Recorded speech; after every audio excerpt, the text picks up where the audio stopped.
CM Chandrababu ఇంటి ముందు ఆత్మహత్యాయత్నం చేసిన గోవిందరెడ్డి పరిస్థితి ఇంకా విషమంగానే ఉంది. స్విమ్స్ ఎమర్జెన్సీ వార్డులో వెంటిలేటర్పై ఉన్నాడు గోవిందరెడ్డి. ఆయన పరిస్థితి విషమంగా ఉన్నట్లు డాక్టర్లు చెబుతున్నారు. చిత్తూరు జిల్లా పెద్ద పంజాని మండలం నాగిరెడ్డిపల్లి గ్రామానికి చెందిన గోవిందరెడ్డి సరిగ్గా ఏడాది క్రితం నారావారిపల్లిలో సీఎం చంద్రబాబు, మంత్రి నారా లోకేష్ ను కలిసి తన స్థలం సమస్య చెప్పుకున్నాడు. ఏడాది గడిచినా సమస్య పరిష్కారం కాకపోవడం, రెవెన్యూ అధికారుల నిర్లక్ష్యంపై మరోసారి చంద్రబాబును కలిసేందుకు వెళ్లారు. సెక్యూరిటీ సిబ్బంది అనుమతించకపోవడంతో మనస్తాపానికి గురైన గోవిందరెడ్డి చంద్రబాబు ఇంటి ముందే ఆత్మహత్యాయత్నం చేశారు. గోవిందరెడ్డి ఆరోగ్య పరిస్థితిపై మరింత సమాచారం తిరుపతి స్విమ్స్ నుంచి మా ప్రతినిధి ప్రసాద్ అందిస్తారు.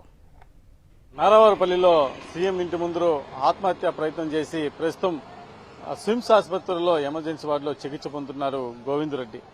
నిన్న తమ భూ వివాదం సందర్భంగా సంవత్సరాల తరబడి పరిష్కారం కాకపోవడంతో మనస్తాపం చెంది ముఖ్యమంత్రికి విన్నవించాలని వచ్చారు. ఈ సందర్భంగా అక్కడికి అనుమతించకపోవడంతో అక్కడ విషంతా కూడా ఆత్మహత్య ప్రయత్నం చేశారు. ప్రస్తుతం అతని పరిస్థితి ఎలా ఉంది, స్విమ్స్ ఆసుపత్రిలో చికిత్స పొందుతున్నారు. దానికి సంబంధించిన మరి కొంతమంది కూడా ఈ ప్రాంతానికి వచ్చున్నారు, వాళ్ళ కుటుంబ సభ్యులతో పాటు. చెప్పండి, అసలు ప్రస్తుతం ఆయన ఆరోగ్య పరిస్థితి ఎలా ఉంది, ఏం చెప్తున్నారు డాక్టర్?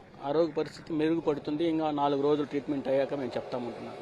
సమస్య పరిష్కారానికి సంబంధించి ఏమైనా అధికారులు ఏమైనా మిమ్మల్ని కలిశారా? దాని తర్వాత ఏం జరిగింది? కేసు సివియర్గానే ఉంది, మేము చూస్తాం, చట్టబద్ధంగా న్యాయం చేస్తామని అధికారులను చెప్తున్నారు. నిన్న ఆరోగ్య పరిస్థితి నిన్న ఎలా ఉందో ఈ రోజు కూడా అలా ఉంది. డాక్టర్లు ఏమంటున్నారు? ఒక 20% మెరుగుపడింది, ఇంకా ట్రీట్మెంట్ అవ్వాలా. ఇంకా 14 రోజులు ట్రీట్మెంట్ ఇచ్చిన తర్వాత మళ్ళీ మేము చెప్పగలుగుతాం. వాళ్ళ కుటుంబ సభ్యులు కానీ వీళ్ళందరూ మీరు వచ్చారు నిన్న నుంచి, వాళ్ళ కుటుంబ సభ్యులు కానీ ఏమైనా వచ్చారా? వాళ్ళ పరిస్థితి వచ్చారు, వాళ్ళ కుటుంబ సభ్యులు, వాళ్ళు మా వదిన వచ్చింది, వాళ్ళ కూతురు ఇద్దరు వచ్చారు. దాదాపు లాస్ట్ ఇయర్ ఇదే సంక్రాంతి సందర్భంగా సీఎంని కలిశారు. దాని తర్వాత సంవత్సరం అయిపోయింది.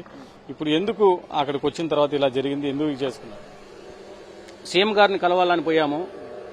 దాదాపుగా ఇది 4-5 ఇయర్స్ ఇంకా ఇదే మ్యాటర్ జరుగుతా ఉంది. లాస్ట్ ప్రయత్నం సీఎం గారి దగ్గర లోకేష్ బాబు దగ్గర అపాయింట్మెంట్ తీసుకొని తర్వాత ఈ ప్రయత్నం చేసి మొత్తం అంతా విషయం అంతా చెప్పిన తర్వాత ఈసారి అధికారులంతా స్పందిస్తారని ఒక నమ్మకంతో ఆయన పట్టుదలతో వచ్చాడు. ఆయన ఇచ్చినటువంటి డాక్యుమెంట్స్ అదే సెక్యూరిటీ గార్డుకి ఇద్దామని పోతే వాళ్ళు అతనికి అబ్జెక్షన్ చేశారు. అబ్జెక్షన్ చేసిన దానికి నాకు వేరే రూట్ లేదు అని చెప్పేసి ఆయన దిగ్భ్రాంతి చెంది పూర్తిగా అతని మనసులో ఏముందో అది నాకు ఇంకా మరణమే శరణ్యం అనేసి సూసైడ్ చేసుకున్నాడు. ఆర్థిక పరిస్థితి ఎలా ఉండేది, ఇప్పుడు వాళ్ళ కుటుంబ పరిస్థితి ఏంటి? వాళ్ళ కుటుంబం అంతా ఇప్పుడు రోడ్డును పడినట్లే కదా సార్. ఇప్పుడు వాళ్ళ అత్త మామ వచ్చేసి 70 ఏళ్ళు 80 ఏళ్ళు, ఎవరు చూసేవాళ్ళు లేరు. ఆయన భార్య రెడ్డమ్మకి అనేసి అన్ని అటాక్ అయ్యాయి, షుగరు బీపీ అన్నీ ఉన్నాయి. ఆయన పరిస్థితి సీరియస్. ఇంకా వాళ్ళ కుటుంబము వాళ్ళ పిల్లలంతా రోడ్డును పడినట్లే కదా. ఆయన సూసైడ్ చేసుకోవడానికి కారణం ఇంచుమించుగా 20-30 లక్షల భరోసా డబ్బు పోయింది. అవమానాలు జరిగినాయి, ఏ అధికారులు పట్టించుకోలేదు. దాంతో ఆయన మనసు దిగ్భ్రాంతి మా సూసైడ్ చేసుకున్నాడు. దీనికంతా గవర్నమెంట్ ప్రభుత్వం స్పందించి ఆయన కుటుంబానికి న్యాయం చేయాలని కోరుకుంటున్నాను. మనం ఏదైతే నిన్న గోవిందరెడ్డి సీఎం నివాసం ముందు ఆత్మహత్య ప్రయత్నం చేసుకున్నాడో ఆయన ఆరోగ్య పరిస్థితి ఇంకా అలాగే ఉంది, క్షీణదశలోనే ఉంది. ఇక్కడ స్విమ్స్ లో ప్రస్తుతం వెంటిలేటర్ మీద చికిత్స పొందుతున్న పరిస్థితి. ఇప్పటికైనా ప్రభుత్వం స్పందించి తమ కుటుంబానికి న్యాయం చేయాలి, ఆర్థికంగా ఆదుకోవాలి. ఏదైతే తన ఇంటి స్థలానికి సంబంధించిన సమస్యలు ఉన్నాయి ఇవన్నీ కూడా పరిష్కరించి న్యాయం చేయాలని కోరుతున్న పరిస్థితి ఉంది. వీడియో జర్నలిస్ట్ ఎలైతో ప్రసాద్, సాక్షి టీవీ, తిరుపతి నుండి.